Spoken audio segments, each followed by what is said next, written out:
Hello guys, আজকে ছিল বিশ্ব পরিবেশ দিবস, তাই দুটো কৃষ্ণচূড়ার গাছ লাগালাম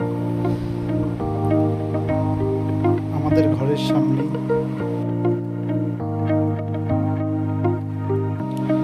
গর্ত করা হয়ে গেল প্রায়, আপনারা দেখছেন কতটা সুন্দর করে করে নিলাম।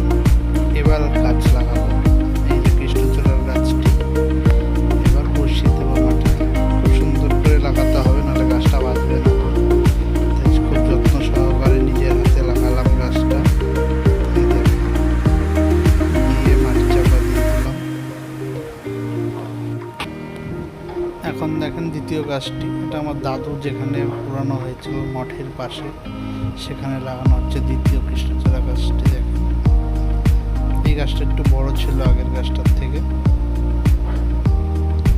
খুব যত্ন করে লাগালাম গাছটা। এবার কিছুদিন পরে আবার দেখাবো আপনাদেরকে যে গাছগুলো লাগাচ্ছি আমি কত বড় হলো এবং কতটা। সবাই আজ একটা করে গাছ লাগান, একটা গাছ একটা প্রাণ, সবাই জানেন, কিন্তু তাও আমরা গাছ লাগাই না। অনেক গাছ কাটা হয়েছে পরিবেশ থেকে। সবারই একটা করে গাছ লাগানো উচিত। ভিডিওটি যদি কারো ভালো লেগে থাকে অবশ্যই লাইক করো, কমেন্ট করো এবং আমার চ্যানেলটাকে সাবস্ক্রাইব করো। আরও ভিডিও আমি আপনাদের হাতে তুলে দেবো। আমরা 3 ভাই মিলে গাছটি লাগি।